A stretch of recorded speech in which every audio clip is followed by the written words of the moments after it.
Rule number आज हम बात करेंगे 13 की, जो कि शनि देव से संबंधित है। तो शनि देव के बारे में ऋषि भृगु ने क्या कहा अपने पुत्र शुक्राचार्य को। लेकिन यहाँ पे एक कहानी मैं जरूर सुनाना चाहूंगा। शुक्रदेव की जो पत्नी थी उनका नाम ख्याति था, अर्थात शुक्राचार्य की माता का नाम ख्याति था। एक बार संग्राम चल रहा था देवताओं और दानवों के बीच में, और जो माता ख्याति थी उनके पास एक शक्ति थी, परम शक्ति थी, तेजस्वी महिला थी। वो अपनी योग शक्ति से दानवों को बार बार जीवित कर रही थी। यह देखकर जो विष्णु देव थे उन्होंने अपना चक्र सुदर्शन चलाया और उनको वहां पे मूर्छित कर दिया, उनको मृत्यु की तरफ भेज दिया।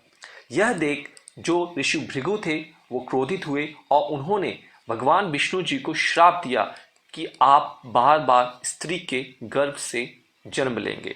हालांकि ऋषि भृगु संजीवनी विद्या के मालिक थे, संजीवनी विटू को इजाद किया था। उन्होंने अपनी योग शक्ति से अपनी पत्नी को जीवित किया और तमसा नदी का निर्माण किया। तो अब हम बात करते हैं कहानी के साथ। कहानी आपको अच्छी लगी होगी, कुछ नई चीज पता लगी होगी। अब शनिदेव के बारे में उन्होंने क्या कहा।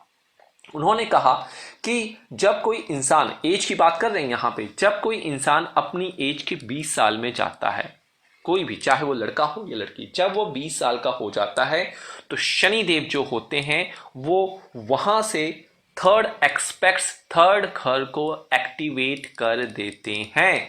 शनिदेव की जो तीसरी दृष्टि आप कह लीजिए वो वहां पे कहीं ना कहीं एक्टिवेट हो जाती है। और तीसरी दृष्टि जो शनिदेव की होती है उसे हम हिडन ब्लेसिंग्स भी कहते हैं। कुछ ना कुछ उस इंसान में करने की शक्ति डेवलप हो जाती, कुछ कार्य में वो निपुण हो जाता है। कहने का मतलब क्या है, मान लीजिए ये कोई कुंडली है किसी लग्न की, किसी भी जातक की हो सकती है, और इस कुंडली में मान लीजिए शनिदेव बैठे हुए हैं चतुर्थ भाव में बैठे हैं। और मैंने कहा कि जब जैसे ही जातक 20 साल का होगा, शनिदेव यहां से तीसरी दृष्टि को एक्टिवेशन में लाएंगे। ये भृगु संहिता की बात कर रहा हूं, एज के हिसाब से पराशरी में जब दशा अंतरदशा आएगी तो शनिदेव की तीनों दृष्टियां एक्टिवेट होगी। ये 20 साल का कॉन्सेप्ट है कि 20 साल में भृगु जी ने ये सूत्र दिया है। भृगु संहिता में आपको सारे सूत्र मिल जाएंगे। आपको समझाने के लिए मैं एक वीडियो में आराम से एग्जाम्पल के साथ बता रहा हूं।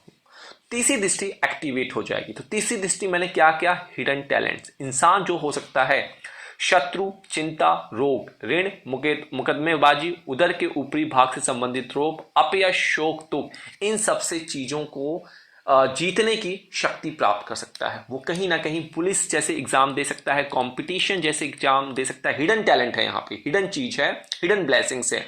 वो डॉक्टर के क्षेत्र में कार्य कर सकता है, वो लोगों के शोक को, दुख को दूर करने के कार्य के क्षेत्र में कार्य कर सकता है, लोगों को चिंता से मुक्त करने के क्षेत्र में कार्य कर सकता है, अपने शत्रु पर विजय जैसी चीजों पे वो कार्य कर सकता है। तो 20 साल की उम्र में जैसे ही जातक जाता है, 13वां सूत्र कहता है कि शनिदेव जहां बैठे हैं वहां से तीसरे घर को वो एक्टिवेशन में लाएंगे। हिडन ब्लेसिंग्स उस घर से वो जरूर देंगे। या फिर आप कह सकते हैं कि शनिदेव अगर पंचम भाव में बैठे हों, 20 साल के आप हो गए हैं, तीसरी दृष्टि सप्तम भाव में जा रही है, जीवन साथी, काम भावना, वासना, विवाह, दैनिक व्यवसाय, मृत्यु, जिनेंद्रियां, प्रत्यक्ष शत्रु, साझेदारी, इन सब से रिलेटेड कुछ ना कुछ ब्लेसिंग्स 1%, 2%, 10% डेफिनेटली शनिदेव यहाँ पे एक्टिवेशन करेंगे। कहीं ना कहीं क्रश कर सकते हैं, विवाह की फीलिंग कर सकते हैं, वासना करवा सकते हैं, एडल्टिज्म बढ़ा सकते हैं, ये शनिदेव करवा सकते हैं। तो ये किसी भी घर में प्रेजेंट हो सकते हैं। 20 साल की एज देखिए, हम सभी एज को कैलकुलेट कर रहे हैं, वहां से तीसरे घर को एक्टिवेशन में लाते हैं। तो आज यहाँ पे बस इतना ही। जाते जाते किसी प्रकार की सहायता तो ऐप डाउनलोड कर लीजिए, हमारी वेबसाइट पे विजिट कर लीजिए। आप हमसे ट्विटर, इंस्टाग्राम, फेसबुक, कोरा पे अपने चार्ट एक क्वेश्चन के साथ शेयर कर सकते हैं। कोशिश होगी आपको महीने में एक बार रिप्लाई किया जाए। आपकी लक पे है और आपके नंबर पे है। धैर्य बना के रखें और सब कमेंट से बचिए, किसी को कमेंट मत कीजिए, अदरवाइज आप स्पैम में जा सकते हैं। अपने नंबर शेयर मत कीजिए, हमारी तरफ से कोई भी कॉल विदाउट अपॉइंटमेंट आपको नहीं की जाएगी। तो ध्यान रखिए, सेफ रहिए। आज मैं यहाँ पे इजाजत चाहूंगा, पुनः मिलते हैं अगले सूत्र के साथ। नमस्कार, राधे राधे।